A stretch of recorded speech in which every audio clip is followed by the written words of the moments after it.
Hey, Bedros Keuilian here, and I'm founder and CEO of Fit Body Bootcamp. And today I want to talk to you about a long overdue video that I've been meaning to make, which is how to find the best fitness franchise model for yourself. Now, I should give you a full disclosure. I am the founder and CEO of Fit Body Bootcamp, so naturally I have a vested interest in you looking into and considering getting on board with the Fit Body Bootcamp franchise. However, I've done a lot of research while creating our franchise model, and I wanted to share this with you if you're out there looking for the best fitness franchise model to get into. So here's some things you ought to look out for, and here's some things you ought to consider asking the franchisor before getting on board with them. Thing number one is, what is the buy-in fee? And what does the buy-in fee cover? Now, typically, every franchise has a buy-in fee, and that is a source of profit for them, and it's also a source of revenue for them to use for the deliverables they're going to give you in the get-go. For example, with us, we make you a customized website. We're going to send you 14 DVDs in the mail, etc. We're going to do search engine optimization right off the bat.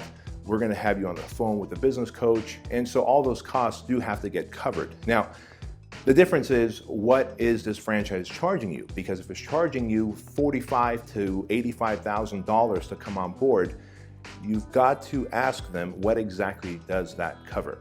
Thing number two to look at is the equipment that you're going to buy.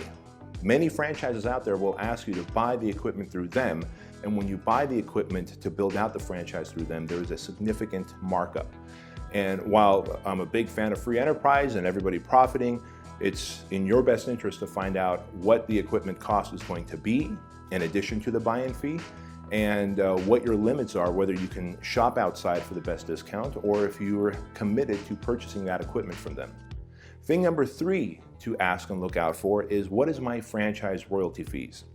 Now, the standard practice out there is to charge between 6 and 8% of your gross monthly revenues, which again, depending on the service that they're offering and the support they're giving you as you're on board with them, that may be an awesome thing. But look at it this way. If your franchise is doing $20,000 a month after, let's say, a year or two of being open, and they're taking 6% of that, they're effectively getting paid $1,200 a month on the $20,000 a month that you're making. And as you grow your business to $30,000 a month, that 6% now translates to $1,500 a month.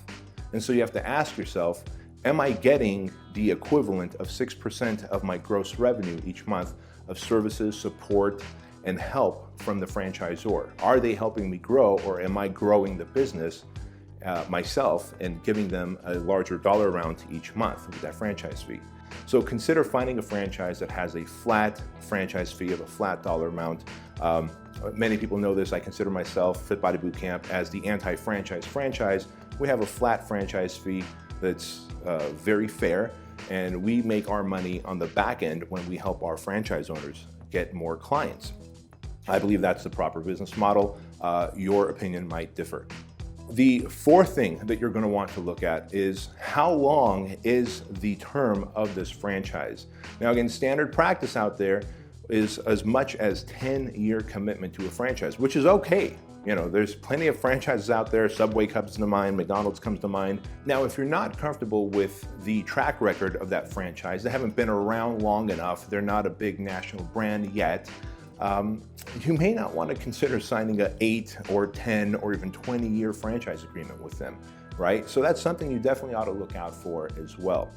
And of course, the fifth and final thing you ought to consider when looking for a good fitness franchise model to be a part of is, what is the level of coaching and support they give you? As a business owner, your problems are going to always change. When you first get on board with the franchise, the number one problem you're going to have is finding a location and negotiating your lease for that location.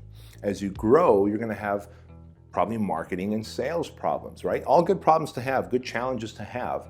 But if you have the support from the franchisor in helping you negotiate the lease and guiding you in the size of location you're looking for, the demographics to open up in, you're going to have a greater success rate from the get-go. And so as you get into your location and as you grow your location, you're probably going to need more staff. Is the franchisor able and capable of helping you to hire and train those actual employees who are going to help you out in automating your business so that you can actually take some time off. Because the last thing you want to do is be a hostage to your business model where you're literally working 60 to 80 hours a week just to keep it running. I've seen plenty of people who own franchises out there, and as I've talked to them, we've come to realize that they'd be better off having a high-paying job where they can have more time off than owning their franchise. And think about this. As that franchise location of yours grows and you're ready for a second and third location, you want to have multiple outlets. Is the franchisor able to coach you, consult you, guide you, and help you in developing systems, processes, and automation so that you can grow to location 2, 3, and 4? If those things are not there, consider looking elsewhere. And those are some of the top 5, red flags that I would share with you when you're looking for a franchise business model, especially in the fitness industry, to go into. Now, of course, if you have any questions for me, if there's any support that I could give you, you can reach out to me by going to our website, which is down below in our description box. I'll talk to you later. Bye-bye.